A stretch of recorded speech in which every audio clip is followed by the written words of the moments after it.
আপনারা দেখছেন high news. আমি শ্রীপর্ণা রয়েছে আপনাদের সঙ্গে। শুরু করছি আজকে নিউজ টুডে। শুরুতেই দেখে নেব আজকে হেডলাইন্স।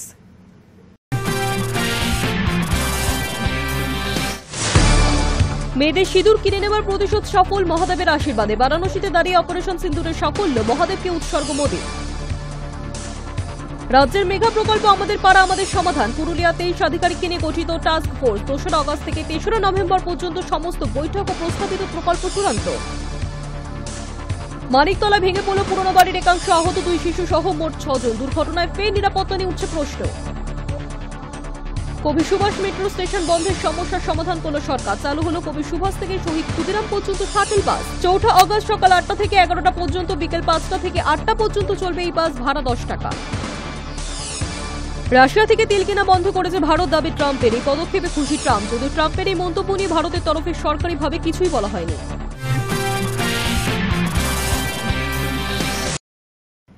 মেয়েদের সিঁদুর কেড়ে নেওয়ার প্রতিশোধ সফল হয়েছে মহাদেবের আশীর্বাদে।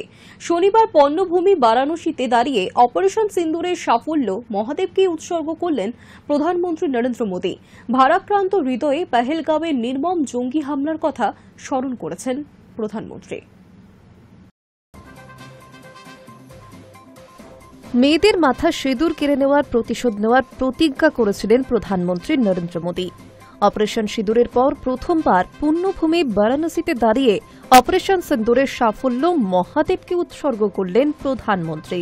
শনিবার বারাণসীর একটি জনসভা থেকে ভারাক্রান্ত হৃদয়ে তিনি বলেন, পেহেলগাঁওয়ে 26 জন নিরীহ নাগরিককে নির্মমভাবে হত্যা করেছিল জঙ্গিরা।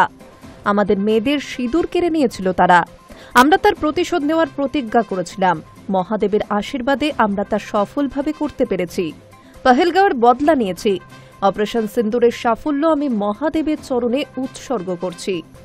প্রসঙ্গত, পেহেলগাঁও কাণ্ডের পর শুরু হয়েছে জঙ্গি দমন অভিযান। পেহেলগাঁও কাণ্ডের 15 দিনের মধ্যে পাকিস্তানের বিরুদ্ধে চরম প্রত্যাঘাত শুরু করে ভারত। এরপর গত সোমবার শ্রীনগরে অপারেশন মহাদেব অভিযানে পেহেলগাঁও হামলায় যুক্ত 3 পাক জঙ্গিকে খতম করেছে ভারতীয় সেনা। 22 এপ্রিল পেহেলগাঁওয়ে হামলার পর এতদিন গা ঢাকা দিয়েছিল জঙ্গিরা। তবে সম্প্রতি জঙ্গিদের কাছে থাকা T-82 আল্ট্রাসেট কমিউনিকেশন ডিভাইস চালু করে জঙ্গি মুসা। সেই সূত্র ধরেই লোকেশন খুঁজে হত্যা করা হয় জঙ্গিদের। আর এই সমস্ত অপারেশনের সফলতা মহাদেবকে উৎসর্গ করলেন প্রধানমন্ত্রী। High News network.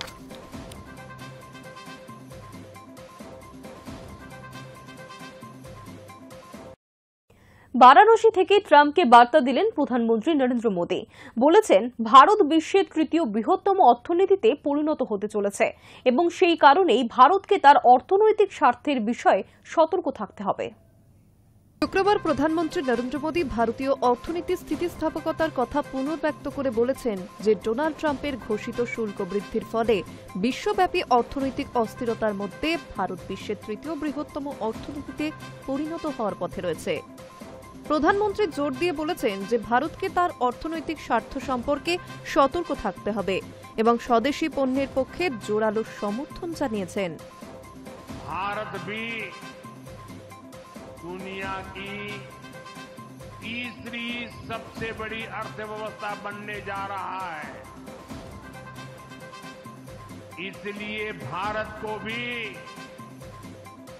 अपने आर्थिक हितों को लेकर सजग रहना ही है। हमारे किसान, हमारे लघु उद्योग, हमारे नौजवानों के रोजगार, इनका हित हमारे लिए सर्वोपरि है।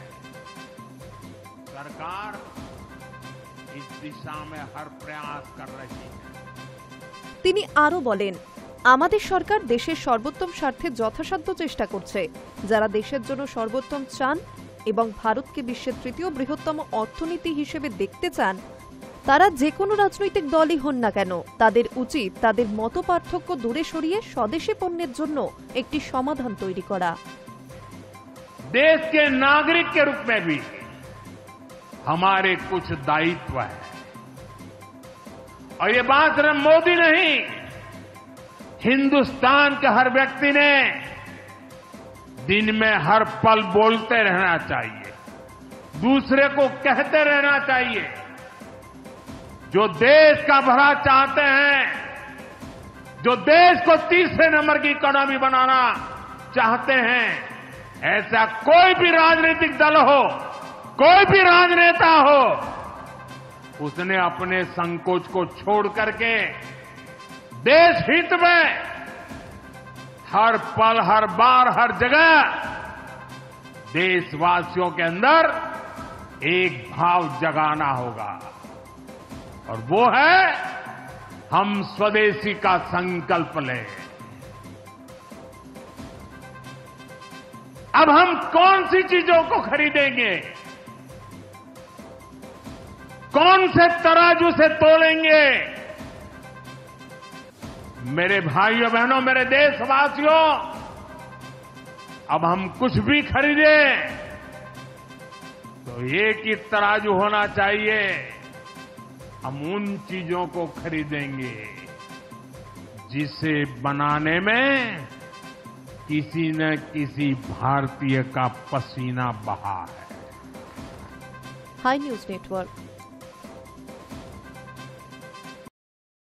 নিউ দিল্লি রেল স্টেশনে পদপৃষ্ঠে 18 জনের মৃত্যু এবং যাত্রী আহতের ঘটনায় দায় যাত্রীদের উপরই চাপালো রেলমন্ত্রক। রেলমন্ত্রীর এমন মন্তব্যের পর প্রশ্ন উঠছে, ঘটনায় রেলের পরিকাঠামো এবং ভিড় নিয়ন্ত্রণের ব্যর্থতা কি কোনোভাবেই দায়ী নয়? নিউ দিল্লি রেল স্টেশনে পদপৃষ্ঠের 18 জনের মৃত্যু এবং একাধিক যাত্রীর আহত হওয়ার ঘটনার দায় কার্যত যাত্রীদের উপরে চাপিয়ে দিল রেলমন্ত্রক। শুক্রবার রাজ্যসভায় কেন্দ্রীয় রেলমন্ত্রী অশ্বিনী বৈষ্ণব জানিয়েছেন, ভিড়ের কারণ ছিল এক যাত্রীর মাথা থেকে বড় বোঝা পড়ে যাওয়া, যার ফলে সিঁড়িতে হুড়োহুড়ি শুরু হয়। রেলমন্ত্রী একথা বললেও প্রশ্ন উঠছে, এই ঘটনায় রেলের পরিকাঠামো এবং ভিড় নিয়ন্ত্রণের ব্যর্থতা কি একেবারেই দায়ী নয়? রেলমন্ত্রীর বক্তব্য অনুযায়ী 15 ফেব্রুয়ারি রাত 8:15 পর থেকেই নিউ দিল্লি স্টেশনের 14 ও 15 নম্বর প্ল্যাটফর্ম সংলগ্ন ফুটওভার ব্রিজে যাত্রীর সংখ্যা বেড়ে চলছিল। রাত 8:48 ঘটে সেই মর্মান্তিক দুর্ঘটনা। ঘটনায় 18 জনের মৃত্যু এবং 15 জনের আহত হওয়ার কথা জানানো হয়েছে। রেল জানায়, ভুক্তভোগীদের পরিবারকে যথাযথ ক্ষতিপূরণও দেওয়া হয়েছে। এই ঘটনার তদন্তে উচ্চ পর্যায়ে তদন্ত কমিটি গঠন করা হয় এবং সেই রিপোর্টে উল্লেখ করা হয়েছে যে ভিড়ের মধ্যে এক যাত্রীর মাথা থেকে ভারী মালপত্র পড়ে যাওয়া থেকেই বিপর্যয়ের সূচনা। রেলমন্ত্রক সেই রিপোর্টের ভিত্তিতেই দায় কার্যত যাত্রীদের দিকেই ঠেলে দিয়েছে। তবে একাধিক প্রশ্ন উঠছে, কেন 49,000-এর বেশি জেনারেল টিকিট বিক্রি হয়েছিল, যা নির্ধারিত সীমার থেকে অনেক বেশি? কেন সময় মতো ফুট ওভারব্রিজে পর্যাপ্ত নিয়ন্ত্রণ ব্যবস্থা রাখা হয়নি? রেল বিশেষজ্ঞদের মতে, এই প্রথম সরকারিভাবে তদন্ত রিপোর্টের ফাইন্ডিংস প্রকাশ্যে আনল কেন্দ্র, কিন্তু রিপোর্টে রেলের দায় এড়ানোর প্রবণতাও স্পষ্ট। অন্যদিকে রাজ্যসভায় তৃণমূল সাংসদ সাকেত গোখলের প্রশ্নের উত্তরে রেলমন্ত্রী জানিয়েছেন, 2024 সালে ট্রেন নাশকতার 82টি অভিযোগ দায়ের হয়েছে বিভিন্ন রাজ্যে। 2019 সাল থেকে এখনো পর্যন্ত এনআইএ 3টি মামলা নিয়েছে। ঘটনার পর রেল কর্তৃপক্ষ বেশ কিছু ব্যবস্থা নিয়েছে। স্টেশনগুলিতে হোল্ডিং এরিয়া, কনফার্ম টিকিট ছাড়া প্রবেশ নিষেধাজ্ঞা, সিসিটিভি এবং ওয়ার রুম চালু হয়েছে। High News Network. আসক্ত হয়ে পড়ছে যুব সমাজ, আত্মহত্যা করছে। বেটিং অ্যাপ নিষিদ্ধ করার আবেদনে রাজ্যগুলিকে নোটিশ সুপ্রিম কোর্টের। অনলাইন অথবা অফলাইন বেটিং অ্যাপগুলিতে আসক্ত হয়ে পড়ছে যুব সমাজ। ঋণে জর্জরিত হয়ে আত্মহত্যার ঘটনাও ঘটছে। এই তথ্য তুলে ধরে অনলাইন ও অফলাইন বেটিং অ্যাপসগুলির ওপর নিষেধাজ্ঞা জারির আবেদন জানানো হয়েছে সুপ্রিম কোর্টে। এমনকি তারকারা যাতে ওই বেটিং অ্যাপসগুলির প্রচার না করেন তার জন্য আবেদন জানানো হয়। তার পরিপ্রেক্ষিতে শুক্রবার রাজ্যগুলিকে নোটিশ পাঠিয়েছে সুপ্রিম কোর্ট। বিচারপতি সূর্যকান্ত এবং বিচারপতি জয়মাল্য বাগচির division bench ED, Google India, TRAI, Apple India, Dream 11 fantasy, Mobile Premier League, A23 games সহ অন্যান্যদেরও নোটিশ পাঠিয়েছে। কে পল নামে এক ধর্মপ্রচারক সুপ্রিম কোর্টে জনস্বার্থ মামলাটি দায়ের করেছেন। নিজের আবেদনে তিনি জানিয়েছেন, আমি লক্ষ লক্ষ বাবা মায়ের হয়ে এই আবেদন জানাচ্ছি গত কয়েক বছরে যারা সন্তানকে হারিয়েছেন। শুধু তেলেঙ্গানাতেই 1023 জনের বেশি আত্মহত্যা করেছে। খুবই দুর্ভাগ্যজনক, যে তারকা এই বেটিং অ্যাপের প্রচার করছেন, তার ফলে যুব সমাজ এই অ্যাপগুলির প্রতি আসক্ত হয়ে পড়ছে। এই অ্যাপগুলি নিষিদ্ধ কিংবা নিয়ন্ত্রণের আইন প্রণয়নের জন্য কেন্দ্রের কাছে আবেদন জানিয়েছেন তিনি। এখনই এই অ্যাপগুলি নিয়ন্ত্রণ করা না গেলে হাজার হাজার মানুষ ঋণে জর্জরিত হয়ে যাবে বলে কে.এ. পল তার আবেদনে জানিয়েছেন। তার আবেদনের পরিপ্রেক্ষিতে রাজ্যগুলিকে নিজেদের বক্তব্য জানাতে নোটিশ পাঠিয়েছে শীর্ষ আদালত। কে.এ. পল তার আবেদনে উল্লেখ করেছেন, তদন্তে জানা গিয়েছে এই বেটিং অ্যাপগুলির মাধ্যমে আর্থিক তছরূপ ও কালো টাকা লেনদেন হয়। ইডিকে এই নিয়ে নোটিশ পাঠিয়েছে শীর্ষ আদালত। এর আগে গত 23শে মে বিচারপতি সূর্যকান্ত এবং বিচারপতি এন.কে. সিং এর বেঞ্চ এই নিয়ে কেন্দ্রকে নোটিশ পাঠিয়েছিল। বিচারপতি সূর্যকান্ত এবং বিচারপতি জয়মাল্য বাগচির ডিভিশন বেঞ্চ জানিয়েছে, নোটিশের জবাব দেওয়ার জন্য আরও 2 সপ্তাহ সময় দেওয়া হয়েছে কেন্দ্রকে। 2 সপ্তাহের মধ্যেই জবাব দিতে বলা হয়েছে রাজ্যগুলিকেও। আগামী 18ই আগস্ট এই মামলার পরবর্তী শুনানি। সেই শুনানিতে অন্তর্বর্তী নির্দেশ দেওয়া হতে পারে বলে ইঙ্গিত শীর্ষ আদালতের। High News network.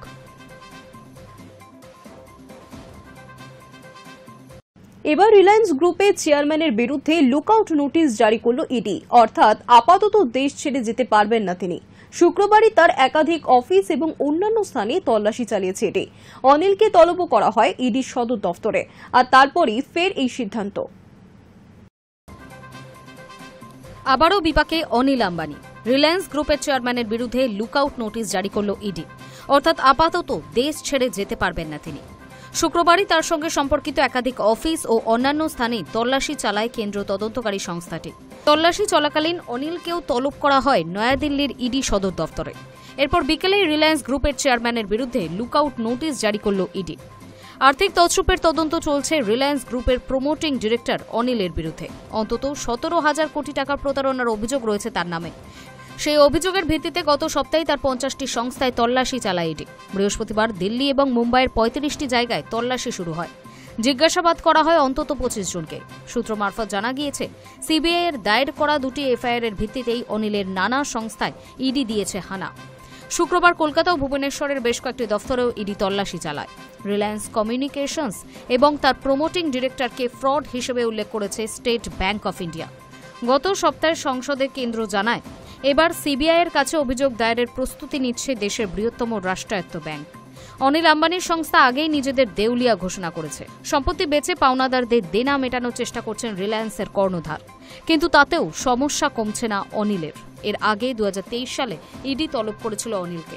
দীর্ঘ জেরার মুখে পড়তে হয়েছিল তাকে। এর আগে 2020 সালেও একবার অনিল আম্বানিকে তলব করেছিল ইডি।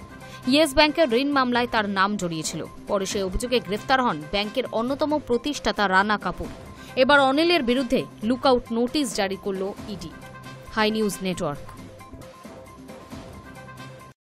সময় এখন একটা বিরতির, ফিরে আসছি বিরতির পর।